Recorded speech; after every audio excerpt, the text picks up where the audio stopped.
Assalamualaikum warahmatullahi wabarakatuh.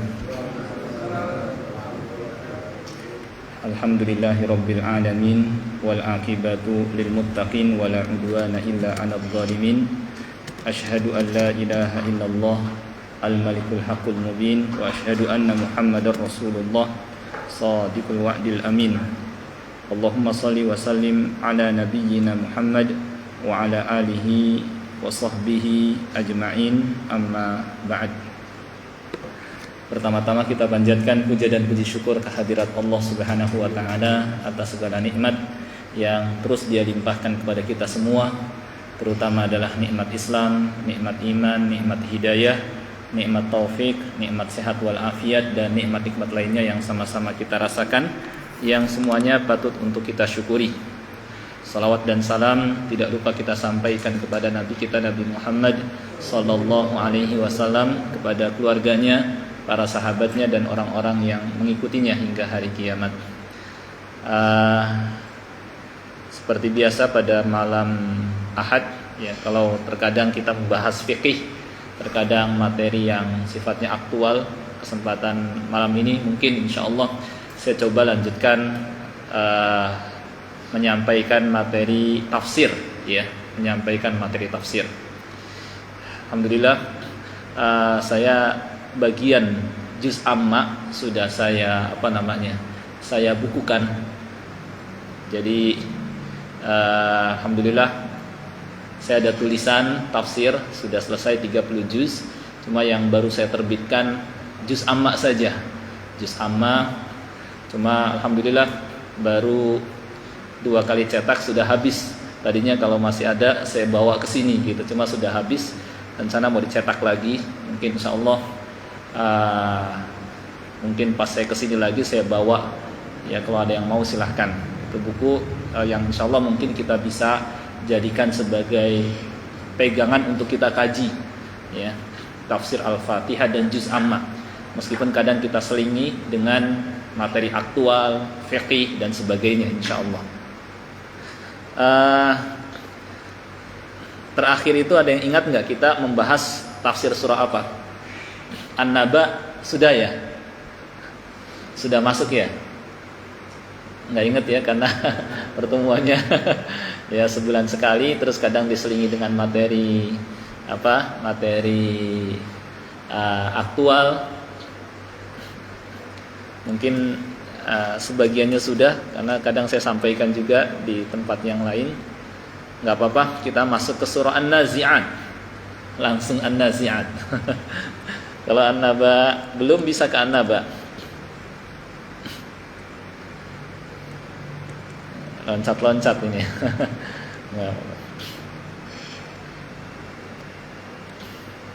Kalau nggak salah sebagiannya sudah, apa sayanya yang lupa. Ya. Nanti insya Allah mungkin saya bawa bukunya yang sudah dicetak. Kemarin kehabisan, jadinya nggak sempat saya bawa ke sini. Insya Allah nanti kalau saya selesai cetak lagi, pas mungkin saya ke sini saya bawa, bisa dipakai buat kita jadikan kajian insya Allah secara berseri, diselingi dengan pembahasan yang lain insya Allah. Baik, kita langsung ke An-Nazi'at. Ya, surah An-Nazi'at yang artinya malaikat yang mencabut nyawa, ya, malaikat yang mencabut nyawa. Surah ini di mushaf urutan ke 79 dan ayatnya berjumlah 46 ayat, dan termasuk surah-surah Makkiyah yang turun sebelum Nabi sallallahu alaihi wasallam hijrah ke Madinah. Termasuk surah-surah Makkiyah.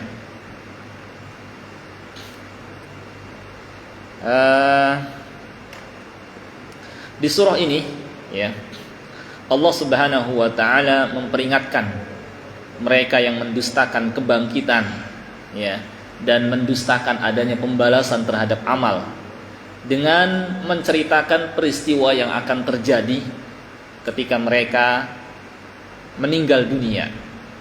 Demikian pula peristiwa yang akan terjadi pada hari kiamat dan ketika mereka dibangkitkan dan pada saat mereka dikumpulkan di padang mahsyar. Jadi di dalamnya terdapat tarhib, peringatan agar mereka takut, kemudian mau melakukan perbuatan yang dapat menghindarkan mereka dari apa yang mereka takuti, yaitu balasan ketika mereka meninggal dunia, kemudian ketika mereka dibangkitkan dan pada saat mereka dikumpulkan di padang mahsyar. Baik, saya bacakan ayatnya terlebih dahulu. A'udzu billahi minasyaitonir rajim. Bismillahirrahmanirrahim. Wan nazi'ati gharqa wan nashitati nashta was-sabihati sabha fas-sabiqati sabqa falmudabbirati amra yawma tarjufur rajifah tatba'uha ar-radifah qulubun yawma'idin wajifah absaruha khashi'ah yaquluna a inna lamarduduna fil hafirah a idza kunna idhaman nakhirah qalu tilka idzan karratun khasirah fa innama hiya zajratun wahidah fa idahum bisahirah. Ya, cukup. Firman Allah Ta'ala, wan nazi'ati gharqa, demi malaikat yang mencabut nyawa dengan keras. Ya. Di sini Allah Subhanahu wa taala bersumpah dengan para malaikat yang ditugaskan mencabut nyawa. Malaikat maut beserta pembantunya. Berikut dengan perbuatan mereka yang menunjukkan ketundukan mereka kepada perintah Allah Subhanahu wa taala dan segeranya mereka melaksanakan perintahnya.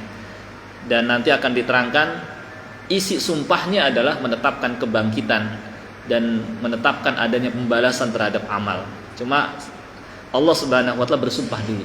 Dan faedah sumpah adalah untuk menguatkan pernyataan. Untuk menguatkan pernyataan. Terkadang orang kalau kita sampaikan tanpa disertai sumpah, belum percaya. Maka ketika kita tambahkan dengan wallah, billah, tallah, barulah dia percaya. Maka faedah sumpah adalah untuk menguatkan pernyataan. Pernyataannya mana? Nanti di ayat-ayat setelahnya. Wan nazi'ati gharqa, demi malaikat yang mencabut nyawa dengan keras. Malaikat yang mencabut nyawa dengan keras adalah malaikat-malaikat yang mencabut nyawa orang-orang kafir. Jadi kepada orang-orang kafir maka malaikat mencabut nyawanya dengan keras. Kok bisa begitu? Jadi orang kafir ketika akan meninggal dunia didatangi oleh malaikat maut, dan kemudian malaikat maut memberikan kabar kesengsaraan, kabar yang membuatnya ketakutan, mengatakan ya ayyatuhan nafsul khabithah, wahai jiwa yang busuk, ukhruji ila ghadabillah, keluarlah menuju kemurkaan Allah Subhanahu wa taala dan kemarahannya. Mendengar kalimat seperti ini, kemudian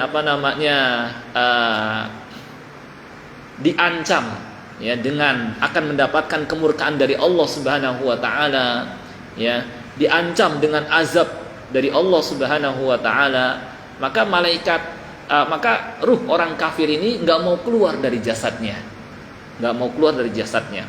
Karena nggak mau keluar dari jasadnya, maka malaikat maut dan pembantunya menarik ruhnya, mencabut ruhnya dengan paksa atau dengan keras. Dalam hadis diumpamakan seperti ditarik, ya, dicabutnya besi yang berjeruji dari bulu yang basah, dari bulu, yang maksudnya sampai dengan kerasnya dicabut, ya, nyawanya, karena nggak mau keluar dari jasadnya. Ya. Nah, ini ruh orang kafir.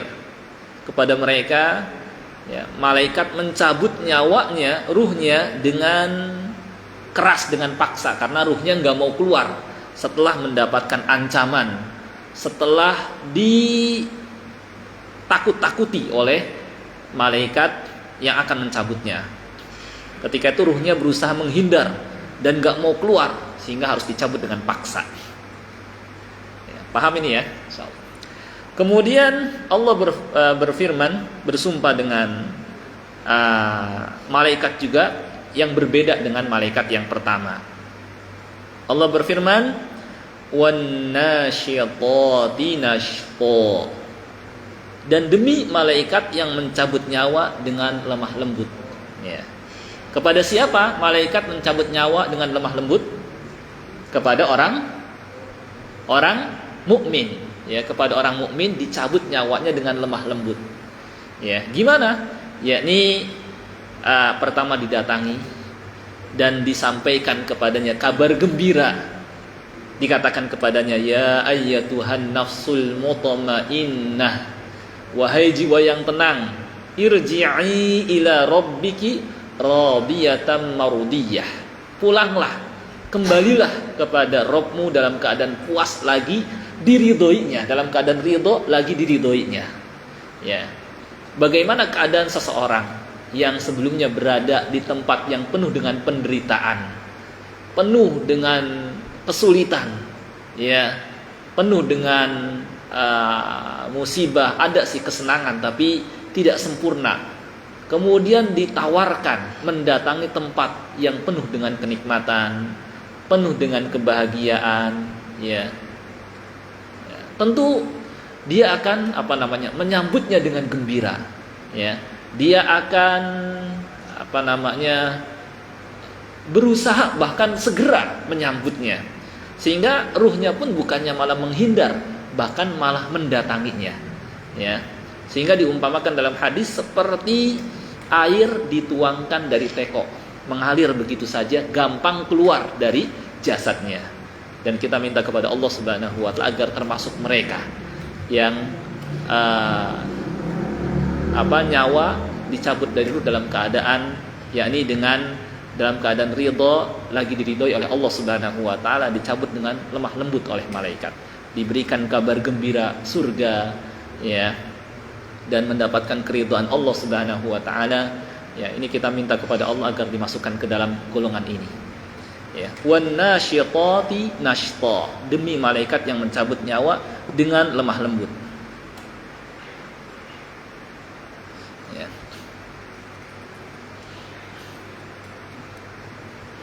Ya, karena disampaikan Allah ridha kepadanya akan dimasukkan ke dalam surga, kemudian ditempatkan di tempat yang lebih baik daripada yang dia tinggalkan di dunia yang penuh dengan penderitaan. Maka bagaimana dia enggak segera mendatanginya, enggak menyambutnya? Maka dalam hadis Rasulullah sallallahu alaihi wasallam bersabda, "Man ahabba liqa Allah, ahabballahu liqa'ah, wa man kariha liqa Allah, karihallahu liqa'ah." Barang siapa yang senang berjumpa dengan Allah, maka Allah akan senang berjumpa dengannya. Dan barang siapa yang tidak suka berjumpa dengan Allah, maka Allah juga enggak suka berjumpa dengannya. Kemudian kata Aisyah radhiyallahu anha, "Tapi kami enggak suka dengan kematian. Berjumpa dengan Allah kan berarti harus siap mati," gitu ya. Maka kata Nabi sallallahu alaihi wasallam, "Laisa dzak." Bukan itu maksudnya. Walakinnal mu'min, akan tapi orang mukmin, idza hadarahul maut, ketika maut mendatanginya, busyira biridwanillahi wa karamatih, dia diberikan kabar gembira dengan keridhaan Allah dan surganya, ya. Falaisa syai'un ahabba ilaihi mimma amamah, ketika itu tidak ada sesuatu yang paling dia sukai kecuali yang ada di hadapannya, ya. Maksudnya apa? Dia ingin segera mendatangi apa yang dikabarkan kepadanya. Fa ahabba liqa Allah. Ketika itu dia ingin berjumpa dengan Allah. Wa ahabballahu liqa'ah. Dan Allah pun senang berjumpa dengannya. Nah, itu maksudnya. Ya, jadi bukan maksudnya siapa yang suka dengan kematian, tapi maksudnya adalah karena orang mukmin ketika akan meninggal dunia didatangi oleh malaikat dan diberikan kabar gembira, sehingga dia semakin senang, rindu ya untuk menghadap Allah Subhanahu wa taala. Karena dijanjikan surga, tempat yang lebih baik daripada dunia, ya, dan seterusnya. Wa innal kafir, sedangkan orang kafir idza hudira, saat kedatangan kematian, busyira bi'adzabillahi wa uqubatih, diberikan kabar gembira ya dengan azab Allah dan hukumannya. Ketika itu falaisa syai'un akrahu ilaihi mimma amamah. Tidak ada yang paling dia benci daripada mendatangi apa yang dihadapannya, yaitu alam kubur. Ya, dia nggak mau masuk ke alam kubur, cuma dia harus berpisah. Karena dia berusaha menghindar dari malaikat yang menyuruhnya keluar, maka ya ketika itu dia juga kariha liqa Allah, dia jadi nggak mau berjumpa dengan Allah. Wa karihallahu liqa'ah, Allah pun juga nggak mau berjumpa dengannya. Ya. Nah, karena dia nggak mau keluar padahal sudah tiba ajalnya, ya, ditarik dengan keras oleh malaikat maut secara paksa. Nah, itu ya. Jadi wan nasyitati nashta itu kepada orang mukmin, sedangkan wan nazi'ati ghurqa kepada orang kafir. Gitu ya. Kemudian Allah bersumpah juga, wasabihati sabha, demi malaikat yang turun dari langit dengan cepat. Ya. Jadi Allah Subhanahu wa taala punya malaikat yang tugasnya macam-macam. Ada yang ditugaskan mencabut nyawa, ada yang ditugaskan menyampaikan wahyu, ada yang ditugaskan mendatangi janin dan mencatat apa yang akan terjadi di kemudian hari pada janin ini. Ada yang ditugaskan menjaga gunung, ada yang ditugaskan mendatangi majlis-majlis ilmu, ada yang ditugaskan di pintu-pintu masjid pada hari Jumat dan seterusnya. Ya. Dan ada tuh malaikat yang turun dari langit karena perintah Allah Subhanahu wa taala dengan cepat. Ya. Yakni ada juga yang menafsirkan malaikat yang terbang di udara, naik dan turun. Yakni mereka punya sayap. Sayapnya ada yang 2, 3, 4, dan yang paling banyak adalah malaikat Jibril, ya, sampai 600 sayap. Ya.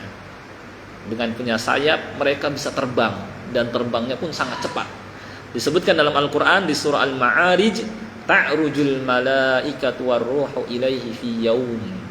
Para malaikat dan malaikat Jibril naik menghadap Allah dalam sehari. Kana miqdaruhu khamsina alfasanah, yang kalau kita tempuh memakan 50.000 tahun. Ya, berarti mereka cepat sekali dan menunjukkan keperkasaan dan kekuatan malaikat, dan bahwa malaikat lebih perkasa, lebih kuat daripada jin dan daripada manusia berkali-kali lipat. Ya. Akan tetapi meskipun mereka perkasa, meskipun mereka terbang dengan cepat, ya, tapi mereka adalah makhluk yang sangat takut kepada Allah Subhanahu wa taala. Terbukti ketika Allah Subhanahu wa taala menetapkan sebuah keputusan, mereka pada pingsan saking takutnya. Ya. Nah itu, ya. Wasabihati sabha, fasabiqati sabqa, dan demi malaikat yang mendahului dengan kencang. Ya. yakni mereka segera menyambut perintah Allah Subhanahu wa taala dan mendahului para setan, ya, ketika hendak menyampaikan wahyu kepada para rasul Allah, hingga mereka terbang dengan cepat dan ditakuti oleh jin juga, oleh setan. Bagaimana dalam perang Badar misalnya, ya, ketika orang-orang musyrik dikipasin, didorong oleh iblis dan tentaranya agar ayo maju lawan orang-orang mukmin, orang-orang muslim itu yang jumlahnya hanya 300-an orang, lebih sedikit. Ya, sedangkan mereka 3 kali lipat, hampir 1000 orang. Ya, kalian akan menang, kami akan bela kalian, kami akan tolong kalian. Tapi ketika iblis dan tentaranya melihat ternyata orang-orang mukmin bersama mereka para malaikat, ya, turun ketika itu malaikat Jibril, Mikail, dan malaikat-malaikat pilihan Allah Subhanahu wa taala. Ketika itu iblis berkata, ya, inni aroma la tarun, saya melihat yang tidak kalian lihat. Inni akhafullaha rabbal alamin, saya takut kepada Allah Rabbul Alamin. Akhirnya mereka pergi meninggalkan orang-orang musyrik, dan ketika itulah orang-orang musyrik nggak ada penolong mereka, dan tiba-tiba banyak di antara mereka yang tewas begitu saja. Ada yang kepalanya putus, ada yang hidungnya putus, ya, dengan tiba-tiba, karena kaum muslimin dibantu oleh Allah Subhanahu wa taala dengan diturunkan para malaikat, ya.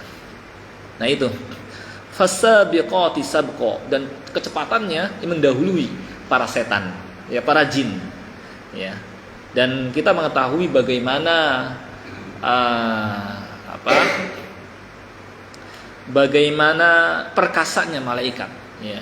Ketika Nabi Sulaiman alaihissalam dikabari oleh burung hudhud, ada seorang ratu Balkis, ya, namanya, yang menyembah matahari berikut kaumnya, ya. Kemudian mereka dikirimi surat oleh Nabi Sulaiman alaihissalam, ya. Kemudian Nabi Sulaiman alaihissalam mengumpulkan para pemukanya dan berkata, ya ayyuhal malak, wahai para pemukaku, ayyukum ya'tini bi arsyiha qabla ayyatuni muslimin, siapa di antara kalian yang bisa membawa singgasana kerajaan Ratu Balkis ke hadapanku sebelum mereka menyerahkan diri. Qala ifritum minal jin, berkata jin ifrit, jin paling perkasa, ana atikum bihi qabla an taquma min maqamik, saya bisa membawa singgasana itu sebelum engkau bangun dari tempat dudukmu. Saking perkasanya. Tetapi lihat, lebih perkasa mana dengan malaikat. Qala alladhi 'indahu 'ilmun minal kitab, berkata seorang yang Allah berikan ilmu tentang Alkitab, ana atikum bihi qabla ayyartadda ilaika tarfuk, saya bisa membawa singgasana itu ke hadapanmu sebelum matamu berkedip. Kata ulama, yang bawa adalah malaikat, menunjukkan keperkasaan malaikat, ya. Bisa membawa sebelum matanya berkedip. Mata Nabi Sulaiman alaihissalam berkedip, langsung ada di hadapan kerajaan yang besar dari tempat yang jauh, ya, dari Yaman ke Syam, ya. Itu dalam waktu cepat sekali, ya, sebelum mata Nabi Sulaiman alaihissalam berkedip, ya. Fasabiqati sabqa falmudabbirati amra, dan malaikat yang mengurus urusan dunia, ya. Jadi para malaikat itu masing-masing ada tugasnya, ya. Di antara mereka tadi sudah saya sampaikan, ada yang ditugaskan menyampaikan wahyu, malaikat Jibril, ditugaskan mengurus hujan dan menumbuhkan tumbuh-tumbuhan. Malaikat Mikail ada yang ditugaskan meniup sangkakala. Malaikat Israfil, ini malaikat-malaikat karubiyun, muqarrabun, yang dekat dengan Allah dan dimuliakan di kalangan malaikat, dihormati di kalangan malaikat. Istilahnya pemimpinnya tokoh-tokoh malaikat itu ya Jibril, Mikail, Israfil, ya. Dan termasuk malaikat pemikul arsy yang jarak antara pundak dengan bagian bawah telinganya itu sejauh perjalanan 700 tahun. Ya, saking besarnya malaikat Jibril, Mikail, Israfil dan para pemikul arsy, ya. Karena ya arsyinya juga besar, maka fisik mereka juga ya otomatis besar, ya. Dan siap memikul singgasana arsy Allah Subhanahu wa taala di atas pundaknya, ya. Dan enggak heran kalau malaikat Israfil juga sekali niup, yang sekarang sangkakala sudah di mulutnya, menghancurkan alam semesta ini. Ya, malaikatnya besar, ya. Maka manusia nggak ada artinya apa-apa, ya. Di hadapan malaikat, apalagi Allah, di hadapan Allah Azza wa Jalla, Allahu Akbar, Allah Maha Besar, ya. Nah ini malaikat-malaikat pemikul arsy. Meskipun malaikat pemikul arsy fisik mereka besar, kuat, ya, dihormati oleh para malaikat yang lain, tetapi mereka memiliki akhlak yang sangat-sangat mulia, Ya, disebutkan di surah Ghafir. Alladzina yahminunal arsya wa man haulah. Para malaikat yang memikul singgasana Allah dan yang ada di sekitarnya. Ya. Yusabbihuna bihamdi rabbihim, bertasbih, memuji Allah, memuji Rabb mereka. Wa yastaghfiruna lilladzina amanu, sambil memohonkan ampunan untuk orang-orang yang beriman. Itu kan akhlak yang mulia, doain ampunan, ya Allah ampunilah mereka, ya Allah rahmatilah mereka. Wa yastaghfiruna lilladzina amanu Rabbana, sambil mengucapkan Rabbana wasi'ta kulla syai'ir rahmatan wa ilma. Rahmat dan ilmumu meliputi segala sesuatu. Faghfir lilladzina tabu, ampunilah orang-orang yang bertobat. Wattaba'u sabilak, mengikuti jalanmu. Wakihim adzabal jahim, dan jaga mereka jangan sampai masuk ke dalam neraka jahanam. Nah, itu malaikat pemikul arsy. Ya. Mereka fisiknya kuat, perkasa, tapi akhlaknya Masya Allah sangat mulia. Cocok, makanya cocok didekatkan dengan Allah. Ya. Kemudian di samping malaikat tadi ada malaikat maut beserta pembantunya, ya, yang ditugaskan mencabut nyawa. Ada malaikat mungkar dan nakir. Sebagian menyebutkan Israel, cuma saya belum dapatkan dalam hadis dan dalam Al-Quran nama Israel. Ada yang mengatakan ini dari riwayat Israiliyat. Wallahu a'lam. Kemudian malaikat mungkar dan nakir, ya, yang ditugaskan menanyakan manusia yang berada di kubur, ditanya tentang siapa Robnya, ya, apa agamanya, siapa nabinya, ya. Dan ini termasuk atau namanya fitnah kubur. Seorang akan diuji, ditanya, ya, terkait 3 hal ini: siapa Robnya, apa agamanya, dan siapa nabinya, ya. Dan kalau dia bisa menjawab, dan itu sesuai dengan amal dan keadaannya ketika di dunia, maka Allah akan berikan kepadanya nikmat kubur. Kubur yang tadinya sempit menjadi lapang, kubur yang tadinya gelap menjadi bercahaya, kubur yang tadinya tempatnya, ya, seperti yang sudah maklum, menjadi raudhah min riyadil jannah, salah satu di antara taman surga, ya. Dan ketika itu dia pun merasakan kesejukan dari angin surga, ya. Dan dia merasakan juga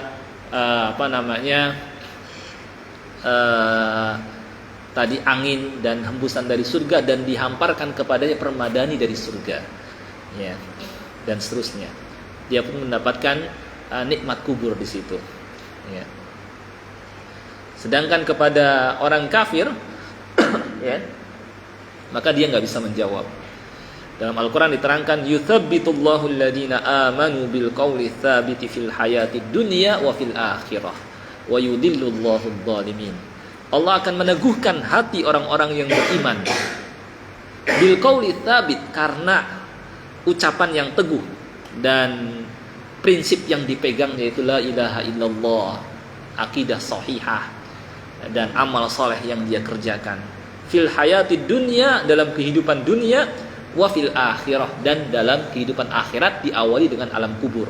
Allah akan permudah, ya, meskipun malaikat mungkar dan nakir datang dengan wajah menyeramkan, suara yang menakutkan, membuat hatinya gemetar, ya, tapi Allah akan teguhkan sehingga dia bisa menjawab Allahu Rabbi, Islamu dini, Muhammad Nabi, dan seterusnya. Tapi kepada orang kafir, wal'iyadu billah, ya, nggak akan bisa menjawab, ya, hingga dia pun mendapatkan siksa kubur. Kuburnya menghimpitnya menjadi sempit, ya, sehingga tulang-tulangnya, ya, pada retak, dan kemudian dibukakan pintu ke neraka, dan dia pun mendapatkan angin dari neraka, dan diberikan kepadanya permadani dari neraka, dan seterusnya, ya. Dia pun dipukul dengan metrofah palu, ya, yang seandainya gunung dipukul dengannya hancur. Dia pun berteriak dengan teriakan yang terdengar oleh segala sesuatu kecuali jin dan manusia, dan seterusnya. Kemudian ada malaikat al-kiramul katibun yang mencatat amal manusia. Ada muaqibat yang bergiliran ya mendampingi manusia, dan mereka berkumpul di salat subuh dan salat asar. Ada malaikat yang menjaga surga, malaikat Ridwan, ada malaikat yang ditugaskan menjaga neraka, Zabaniyah, pemimpinnya malaikat Malik ya. Ada malaikat penjaga gunung, ada yang berpindah-pindah di majelis zikir, majelis ilmu, ada yang di pintu-pintu masjid pada hari Jumat, dan seterusnya ya. Nah ini fal mudabbirati amra, demi malaikat yang mengatur urusan. Allah bersumpah juga dengan malaikat ini ya. Apa isi sumpahnya? Baru yauma tarjufur rajifah, yakni bahwa kebangkitan itu benar adanya dan pembalasan terhadap amal benar adanya ya. Sungguh kamu akan dibangkitkan pada hari ketika tiupan pertama menggoncangkan alam ya. Bagaimana keadaan ketika itu? Ya, diterangkan di surah surah Al-Hajj. Allah berfirman, "Ya ayyuhan nasu taqu rabbakum inna zalzalatas saati syai'un 'adzim."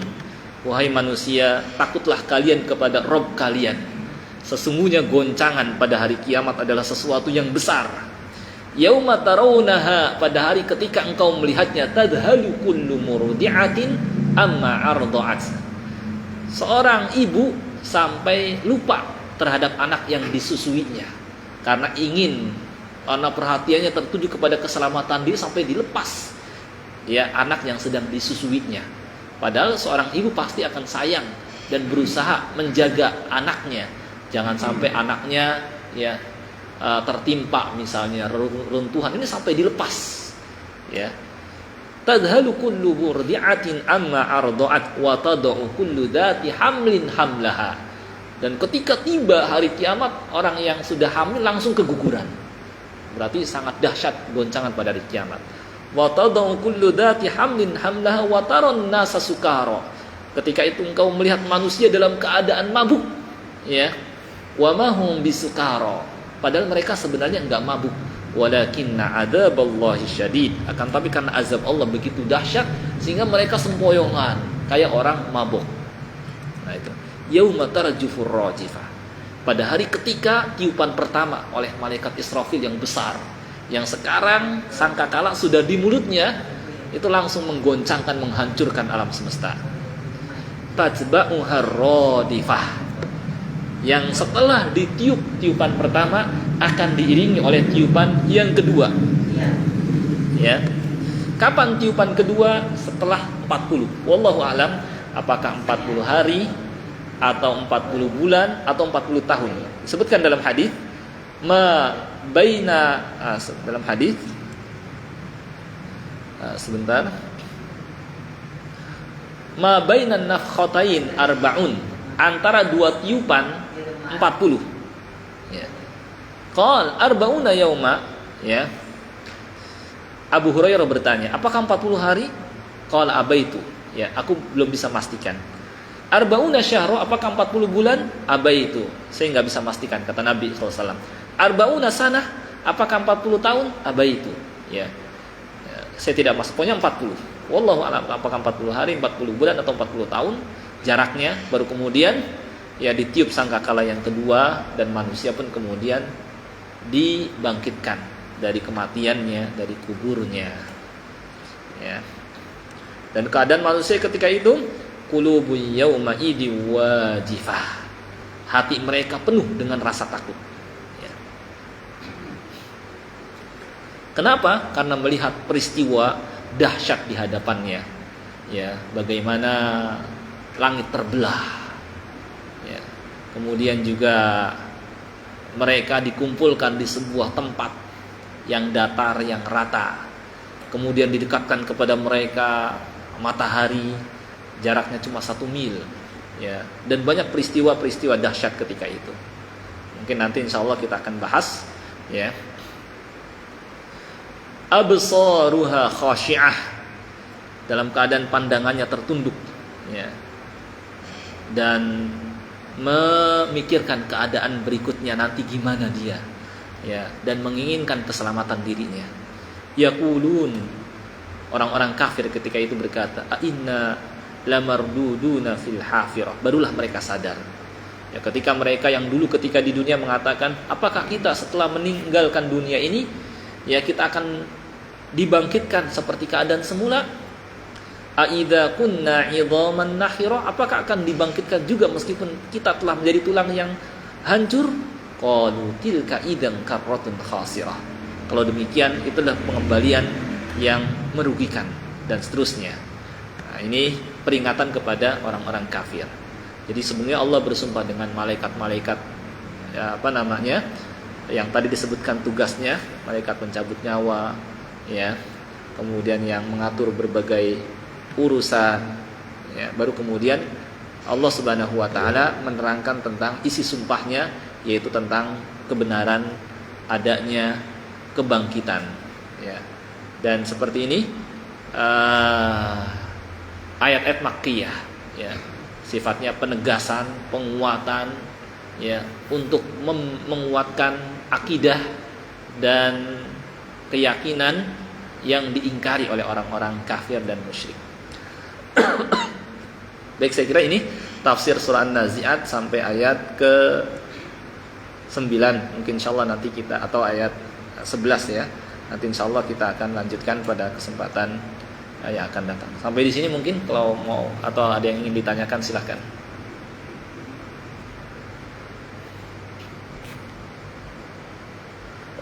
Karena kalau diteruskan panjang ini masih ya.